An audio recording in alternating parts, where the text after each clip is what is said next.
Hello दोस्तों, कैसे हो आप सब। स्वागत है आपका अपने चैनल द कोटा ब्लॉगर्स पे। और जो लोग ऑलरेडी हमारे सब्सक्राइबर हैं उनको तो मालूम होगा हम कहाँ हैं होने वाले थे आज।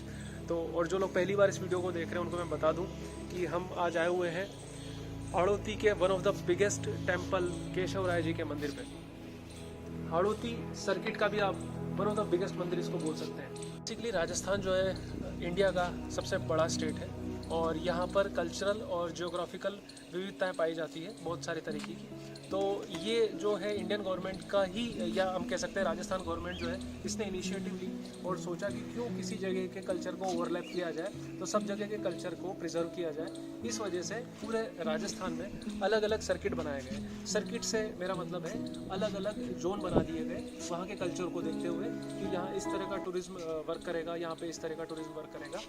तो जो ये जिस सर्किट में हम खड़े हैं ये है हाड़ौती सर्किट, और इस हाड़ौती सर्किट में आते हैं कोटा, बूंदी, बारां, झालावाड़।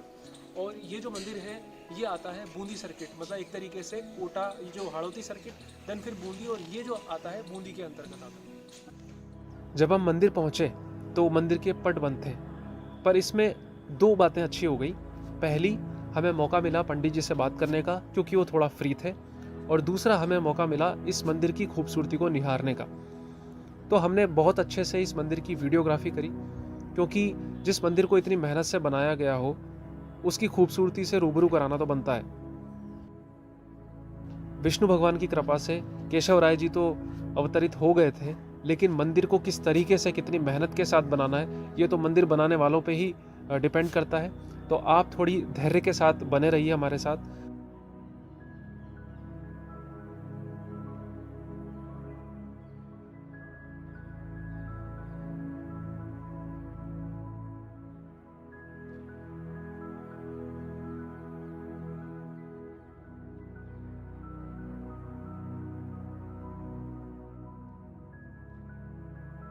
मंदिर का अभी का स्वरूप आप देख पा रहे हैं, ये 550-600 साल पुराना है।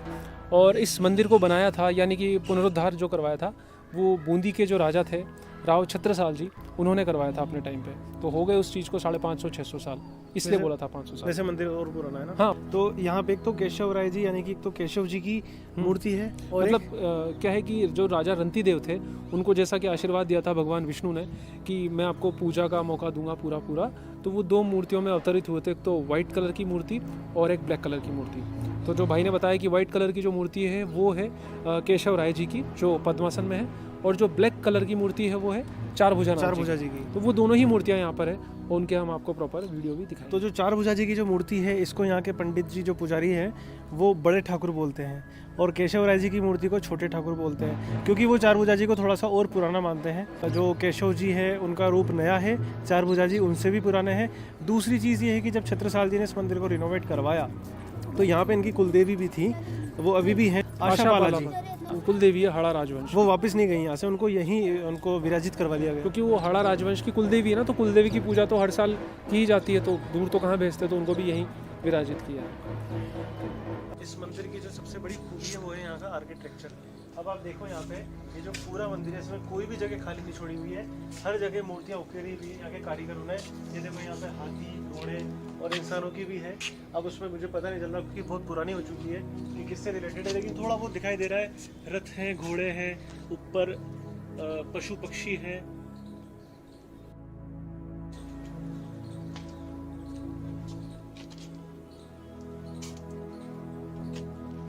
ये जो मूर्तियाँ उकेरने का जो पूरा पैटर्न है, फूल पत्ती, पशु पक्षी, देवी देवता वाला जो पैटर्न है, ये ऊपर शिखर तक फॉलो किया गया है पूरा।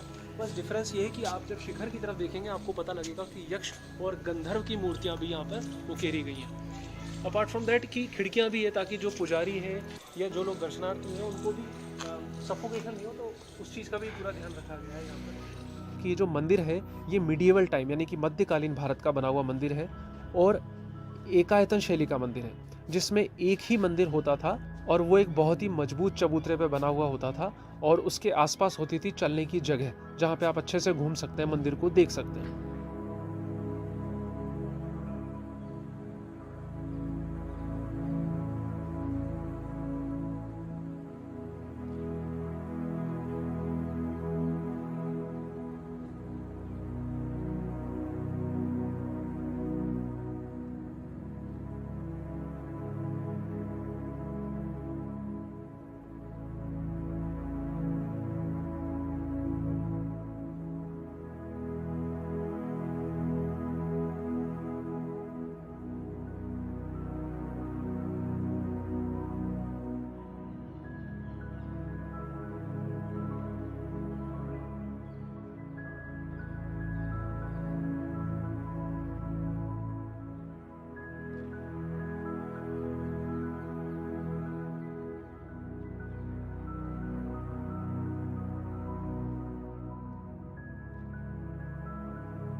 पंडित जी हैं काफ़ी सालों से यहाँ पे सेवा दे रहे हैं और वो बताएंगे आपको थोड़ा सा जो पुष्टि मार्गी सेवा यहाँ पे की जाती है। पुष्टि मार्गी पद्धति से जो पूजा की जाती है, जिसमें जो मूर्ति है उसको मूर्ति नहीं माना जाता, उनको भी सजीव ही माना जाता है।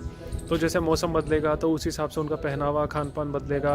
जैसे हम लोग सुबह उठते हैं, नाश्ता, दिन का खाना, नहाना धोना, वो सब कराया जाता है एज इट इज़, ऐसा समझ के जैसे कि तो मूर्ति नहीं है, कोई सजीव ही है।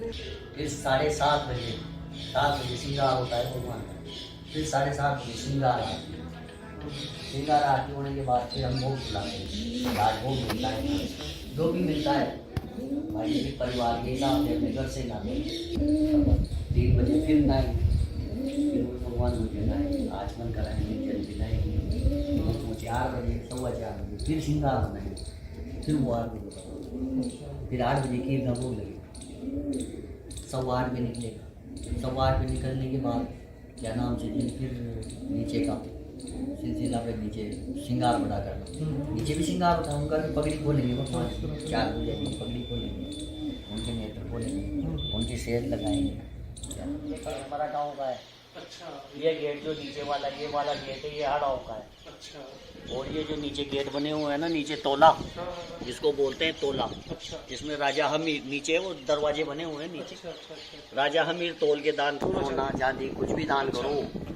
राजा हमीर पांडवशाला ही बोलते हैं। अच्छा, पांडवशाला। और ऐसा कहते हैं यहाँ पे कोई टीला है, वहाँ पे पुराने सिक्के वगैरह मिलते हैं, टीला भी है। वो तो उधर है, वो कल्याण राय जी महाराज है, वो इससे भी प्राचीन है। अच्छा, वहाँ पे। इनसे प्राचीन है। अच्छा, वो पूरा तत्व से उसमें आता है। अच्छा, ये हिस्सा भी पूरा तत्व में आता है उधर का। यहाँ के लोग तो सेवा देते हैं, कोई जल की सेवा करता है, कोई हलवे की सेवा करता है, कोई पानी पिलाता है, कोई फल बांटता है, कोई क्या बांटता है। धर्म उस दिन धर्म का ही काम करता है यहाँ की आम जनता जितनी भी है। भंडारा भी चलता है, भोजन पूरी सब्जी, आने जाने वालों को यहाँ भंडारा लगता है भगवान का। नगर से होता है वो सारी व्यवस्था, नगर के लोग कुछ जो भी अपने हिसाब से देते हैं। तो इस मंदिर की मेन अर्निंग कहाँ से हो रही है जब इतने कम लोग अभी आ रहे हैं कोरोना में? तो देवस्थान विभाग से, राज्य सरकार से प्रत्यक्ष प्रभार है इसका, अच्छा, गवर्नमेंट तो से। दिन के 1 तो बज चुके थे, पर पट खुलने में अभी भी 2 घंटे थे। इसलिए हमने सोचा कि क्यों न दोस्त की शादी के प्रोग्राम को ही अटेंड करके आएँ, थोड़े मज़े करके आएँ और फिर वापस आएंगे और आपको दर्शन कराएंगे।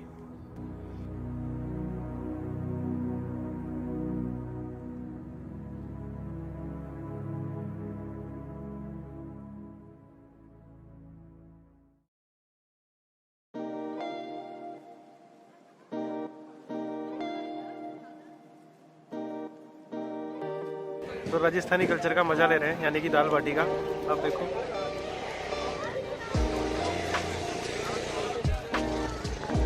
हाथ से खाते हैं, चम्मच से।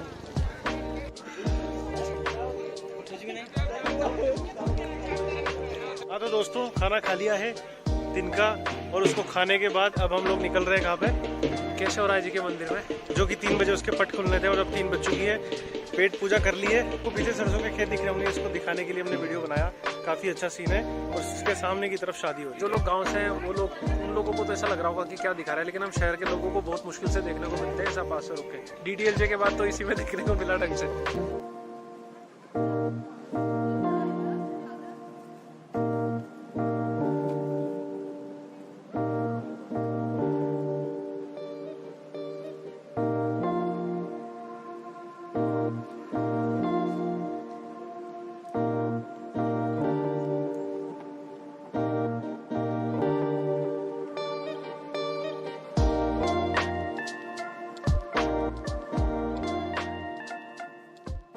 इस मंदिर में एंट्री लेने के 3 गेट हैं।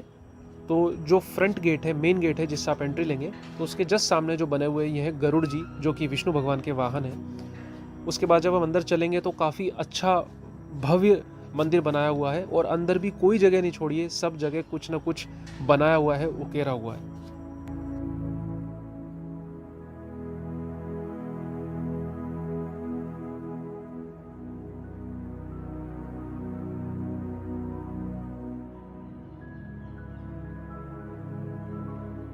ये जो सफ़ेद कमल की तरह चमकते हुए एकदम सुंदर जो दिख रहे हैं, यही केशव राय जी हैं, जो पद्मासन की मुद्रा में है। और जो नीचे आपको दिख रहे हैं ये पालकी नाथ जी हैं, ब्लैक वाले जो दिख रहे हैं आपको। जब पालकी निकाली जाती है तो इन्हीं को निकाला जाता है। मेन जो केशव राय जी की मूर्ति है उनको बाहर नहीं निकाला जाता है। अंदर केशव राय जी के लेफ्ट साइड पे यानी कि मेरे राइट साइड पर जो है आशा पाला जी की मूर्ति है, जो कि कुल देवी है हाड़ा राजाओं की। आपको यहाँ के पंडित जी से मिलाते हैं, जिनसे हमने काफ़ी सारी नॉलेज इकट्ठी करी थी और इन्होंने काफ़ी कुछ जानकारी हमें दी थी। काफ़ी ज़ोरों शोरों से तैयारी चल रही है। टाइमिंग का बड़ा ध्यान रखा जाता है यहाँ पे, बिल्कुल भी टाइमिंग को चूकते नहीं है। मतलब 3 बजे पट खुलने तो खुलने हैं, 12 बजे बंद होने तो होंगे ही।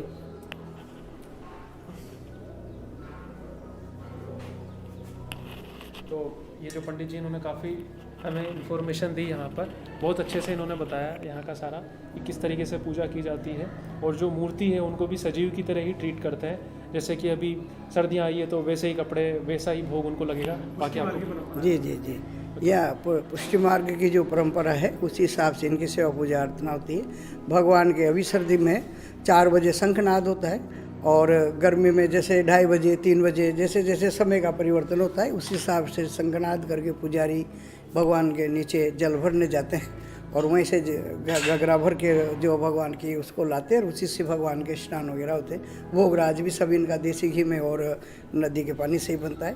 भगवान का वही पूर्ण रूप पंचामृत से स्नान होते हैं और उसके बाद फिर 5 बजे मंगला होती है। अभी 5:30 बजे हो रही है और गर्मी में 5 बजे 4:30 बजे इस प्रकार से मंगला होती है। 7 बजे भगवान का श्रृंगार होता है और भगवान के वही बाल भोग वगैरह और वही भगवान की पूरा जैसे दिनचर्या जैसे एक दरबार की या जैसे अपना आम होती है वैसे ही इनकी पूरी दिनचर्या उस भगवान की पूजन अर्चना होती है।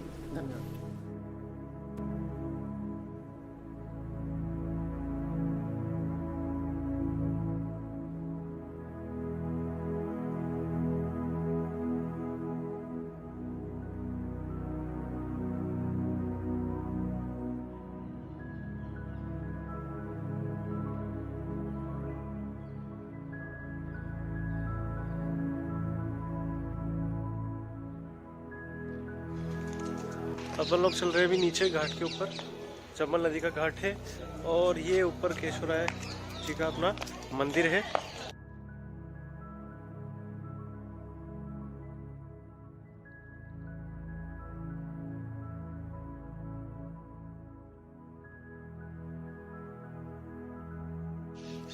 जितना मजा हम लोगों को नीचे जाने में आया उतनी हालत खराब ऊपर जाने में होने वाली है। ये सीढ़ियाँ जो आपको दिख रही है ना, एक्चुअली थोड़ी सी एक्स्ट्रा इसमें मेहनत पड़ती है क्योंकि सीढ़ियाँ जो है ऊंची ऊंची वाली सीढ़ियाँ है, छोटी वाली सीढ़ियाँ नहीं है और भाग भाग के ऊंचा चढ़ना पड़ेगा।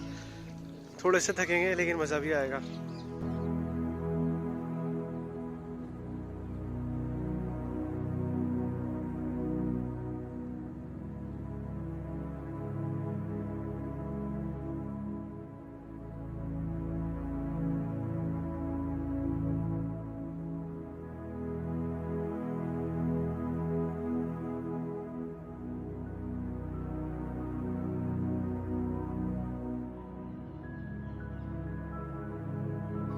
इस मंदिर का इतिहास कितना पुराना है उसके लिए मैं आपको थोड़ा सा आइडिया देता हूँ इस चंबल नदी के इतिहास को बता के। ऐसा बोला जाता है कि राजा रंती देव ने एक बार भगवान विष्णु की बहुत ज़्यादा तपस्या करी और उनसे प्रसन्न होकर भगवान विष्णु ने उनको आशीर्वाद दिया कि हम 2 मूर्तियों के रूप में अवतरित होंगे और आपको मौका देंगे कि आप हमारी सेवा करो। उसके साथ ही क्या हुआ कि जब कोई बहुत बड़ा तपस्या पूरी होती है उसके बाद यज्ञ हवन होते हैं और उसके बाद नहाना होता है, स्नान किया जाता है। उसको कुछ एक टिपिकल स्नान बोलते हैं, मुझे याद नहीं आ रहा है यहाँ के संभ्रांत स्नान उसको बोला जाता है। और वो जो राजा रंती देव थे जब वो उठ के संभ्रांत स्नान के लिए जाने लगे तो उनके आसन से एक धारा बहने लगी जिसने बाद में नदी का रूप ले लिया और उसे ही चर्मण्यवती यानी कि चंबल कहा जाता है। अब उसे चर्मण्यवती या चंबल नदी क्यों कहते हैं? क्योंकि जिस टाइम राजा रंती देव उस आसन पर बैठे थे वो था चमड़े का, चर्मण्य, तो उसी से नाम हुआ चर्मण्यवती। जिस जगह बैठ के उन्होंने तपस्या की थी उसी जगह को आज मध्य प्रदेश कहते हैं और आपको पता होगा कि महू की पहाड़ियों से चंबल निकलती है मध्य प्रदेश से। तो इतने साल पुरानी नदी है, सोचिए, तो इस मंदिर का इतिहास भी इतने साल पुराना माना जाता है। और हम लोग खुश नसीब है कि एमपी से नदी निकलती है और एमपी से नदी निकल के राजस्थान में घुसती है चित्तौड़ साइड से होते हुए और फिर वापस ये यूपी घूम जाती है इटावा में जाके और यमुना नदी से मिल जाती है ये। मतलब कहा तो ऐसा जाता है कि ये जो नदी है आपको दिखाएंगे अभी, यहाँ से यू टर्न लेती है पूरा का पूरा घूम के आइए। तो कहा ऐसा जाता है कि चंबल नदी सिर्फ और सिर्फ भगवान विष्णु के चरणों को स्पर्श करने के लिए यहाँ से पूरा यू टर्न लेके मुड़ती हुई गई है, वरना वो सीधी जाती, पर वो मुड़ के गई यहाँ से। तो जैसा कि आपको दिख पा रहा है कि यहाँ से नदी पूरा घूमी है, टिल्ट हुई है और पूरा घूम के वापस से उधर चली गई है नदी। वैसे इस नदी का जहाँ उद्गम स्थान है वहाँ ये नदी पश्चिम की ओर निकली थी, लेकिन जस्ट इस जगह पे यानी कि केशवराय पाटन वाले इस जगह पे ये नदी पश्चिम से पूर्व की ओर बह के निकली, यानी कि अपनी डायरेक्शन इसने सिर्फ थोड़ी सी देर के लिए चेंज करी। और हिंदू मान्यता ऐसी है कि जो भी नदियाँ पूर्व की तरफ बहती है वो पवित्र मानी जाती है, जैसे कि गंगा नदी, यमुना नदी हो गई, ये सब पूर्व की तरफ बहती है। अब जब नदियों की बात आई गई है तो कुछ छोटी सी इन्फॉर्मेशन आपको दे देते हैं कि जो गंगा नदी है वो मोक्षदायिनी नदी बोली जाती है, नर्मदा नदी को भक्तिदायिनी नदी बोला जाता है और चंबल नदी को पापनाशिनी, और यमुना नदी की बात करें तो ये शक्तिदायिनी नदी होती है। तो चंबल नदी को पापनाशिनी नदी बोला जाता है, इसके पीछे एक कारण है छोटा सा, लेकिन बहुत अच्छा इंटरेस्टिंग कारण है वो। तो बात ऐसी है कि जब पांडवों ने गंगा पुत्र भीष्म का वध किया था, तो जब वो गंगा नदी में गए मोक्ष के लिए, तो गंगा नदी ने भी उनको मना कर दिया कि नहीं, मैं तुम्हें मोक्ष नहीं दूंगी, तुम मोक्ष के हकदार नहीं हो, तुमने बहुत पाप किए हैं। तो फिर वो कृष्ण भगवान से एडवाइस लेके यहाँ चंबल नदी में स्नान करने आए थे ताकि उनके पाप से उनको मुक्ति मिले। तब जाके गंगा नदी ने गंगा नदी जो है उन्होंने उनको परमिशन दी थी कि आप स्नान कर सकते हैं। उसके अलावा परशुराम जी वाली भी एक घटना है। परशुराम जी ने जब अपनी माँ का वध किया था अपने पिताजी के बोलने पे, क्योंकि पिताजी का ऑर्डर तो ऑर्डर होता है, मतलब एक तरीके से वो परीक्षा ले रहे थे अपने 4 पुत्रों में से कि कौन मेरी आज्ञा का पालन करता है। 4 पुत्र थे उनके। तो जब परशुराम जी ने देखा कि मेरे जो 3 भाई हैं वो आपस में बहस कर रहे हैं, लेट कर रहे हैं, तो पिताजी की आज्ञा की अवहेलना हो रही है, तब उन्होंने आओ देखा न ताओ सीधा तलवार चला के अपनी माँ का सिर धड़ से अलग कर दिया। लेकिन फिर लास्ट में उन्होंने अपने पिताजी से ये भी बोला कि आपके ऑर्डर का मैंने पालना करी, लेकिन अब मैं आप मेरी माता को जिंदा कीजिए। माता उनकी जिंदा कर दी उनके पिताजी ने, लेकिन फिर वो पश्चाताप के लिए जो वध उन्होंने अपनी माँ का किया था, तो उसके पश्चाताप के लिए वो यहीं आके उन्होंने काफ़ी टाइम तक अपनी मानसिक शांति के लिए तप जप किए बहुत सारे। और उसके अलावा यहीं पे एक जम्बेश्वर महादेव मंदिर है, जो ऐसा कहा जाता है कि उन्होंने उसकी स्थापना करी थी। और वो पांडव वाली बात थोड़ी अधूरी रह गई थी, उन्होंने जम्बू द्वीप करके कोई एक जगह आगे मुड़ के वहाँ पे वो आके रहते अपने अज्ञातवास में। और ये जो जगह है ये जम्बू मार्गेश्वर है, क्योंकि जम्बू द्वीप जाने के लिए सबसे पहले यहीं आना पड़ता था। आज नहीं आना पड़ता, लेकिन पहले के टाइम पे यहीं आना पड़ता था, तो इसको जम्बू मार्गेश्वर बोला, यानी कि जम्बू द्वीप के रास्ते में जो जगह आती है, यानी कि जम्बू के मार्ग में, तो वो वाले ईश्वर यानी कि जम्बू मार्गेश्वर। ये मंदिर जो आपको दिखाई दे रहा है ये काफ़ी ऊंचा है, यानी कि जो चंबल का तट है उससे काफ़ी ऊंचा मंदिर है, लगभग ये 200 फीट ऊंचा बताते हैं। तो आप सोचो कितनी दूरदर्शिता के साथ इस मंदिर को बनाया गया होगा कि आज तक भी जब भी चंबल में बाढ़ आई है तो उस बाढ़ की वजह से इस मंदिर का आज तक कोई नुकसान नहीं हुआ। यानी कि जैसा बोला जाता है कि चंबल नदी ने, चर्मण्यवती नदी ने विष्णु भगवान के चरण स्पर्श किए, तो हमेशा ये नदी सिर्फ चरण स्पर्श करके निकल जाती है विष्णु भगवान के, और सिर्फ इस एरिया में, इससे ज़्यादा ऊपर कभी भी यहाँ पे पानी जाता ही नहीं है बाढ़ का। यहाँ और भी बहुत सारे मंदिर हैं, तो अगर भगवान ने चाहा, आपका सपोर्ट रहा, तो हम उन मंदिरों को भी आपको घुमाएंगे। सारे यही क्या हड़ौती क्या हर सर्किट, लेकिन मेरे ख्याल से ये सबसे सही टाइम है बोलने का। सब्सक्राइब द चैनल, और अगर आपने कर लिया है तो और भी लोगों को कराएं, उससे हमें थोड़ा मोटिवेशन मिलता है, क्योंकि काफ़ी मेहनत लगती है ऐसे वीडियो बनाने में। अप्रोक्सीमेटली हमें 2.5 से 3 घंटे यहीं के वीडियो शूट करने, फ़ोटो शूट करने में लगे, और ये काम अभी आधा हुआ है। इसके बाद एडिटिंग का पार्ट, उसके बाद जाके ये वीडियो आपके सामने आ पाता है। तो प्लीज़ आप सब्सक्राइब करिए और लोगों को कराइए ताकि हम मोटिवेट हो सकें। उसके अलावा यहाँ पे हमें क्या लगा देख के कि मेंटेनेंस की कमी है थोड़ी सी, तो ज़रूरी नहीं कि हर काम गवर्नमेंट ही करे, गवर्नमेंट अपने तरह से कर ही रही है काम। 2016 के आसपास यहाँ पे CCTV वगैरह कैमरा लगाए गए हैं गवर्नमेंट की तरफ से। उसके अलावा अगर आप लोग सबल हो, यानी कि आप उस लोग इस लायक हो कि आप भगवान की सेवा कर सकते हो, क्योंकि एक्चुअली भगवान की सेवा ही मानता हूँ मैं इस चीज़ को। तो भगवान की सेवा इन द सेंस, अगर आपकी थोड़ी सी जान पहचान, तन मन धन सब कुछ हो गया, आप चाहो तो लिंक शेयर कर सकते हो हमारे वीडियोस का और लोगों को बता सकते हो सकता है ना ये वीडियो किस पर्सन के पास पहुंच जाए जो देखे इस चीज़ को और वो सपोर्ट करने की कोशिश करे। मतलब जो गवर्नमेंट में अच्छी पोस्ट पे हो लोग, हाँ, जो इस चीज़ को ध्यान देते हो, पुरातत्व विभाग वाले हों या देवस्थान विभाग वाले हों, वो इस वीडियो को देख रहे हो अगर, तो थोड़ा सा इधर आप ध्यान दीजिए, क्योंकि बहुत अच्छा मंदिर है। हमें अपनी जो धरोहर है, जो हमारे पूर्वज बना के गए हैं, उनको संभाल के रखने की बहुत ज़्यादा आवश्यकता है। बाकी उसके अलावा हमें ऐसा लगा नहीं कि यहाँ कोई गंदगी वगैरह छोड़ी हुई। यहाँ पे जो सफाई कर्मचारी हैं बहुत अच्छे से काम कर रहे हैं। तो ये हमारी भी रिस्पॉन्सिबिलिटी कि हम अपनी तरफ से लाके कचरा वगैरह यहाँ ना फैलाएं। जैसी साफ़ सफाई है उसको मेंटेन रहने दें, बड़ी जगह है इस वजह से, क्योंकि गंदगी एक बार होना स्टार्ट हो गई तो फिर वो उसको रोकना बहुत मुश्किल हो जाएगा। यही है। बाकी अब हमारा जाने का टाइम आ गया है। बहुत ही अच्छा एक्सपीरियंस हमारा रहा है यहाँ पर, पता नहीं लगा कैसे टाइम चला गया है यहाँ से। सो जिन लोगों ने भी यहाँ तक इस वीडियो को देखा है, सैल्यूट है उनको, और thanks for watching, thanks for subscribing the channel. जल्दी से शेयर करो, सब्सक्राइब करो, वीडियो आते लाइक करो, अपने जान पहचान के लोगों को बताओ, उनको मंदिर के दर्शन कराओ यार।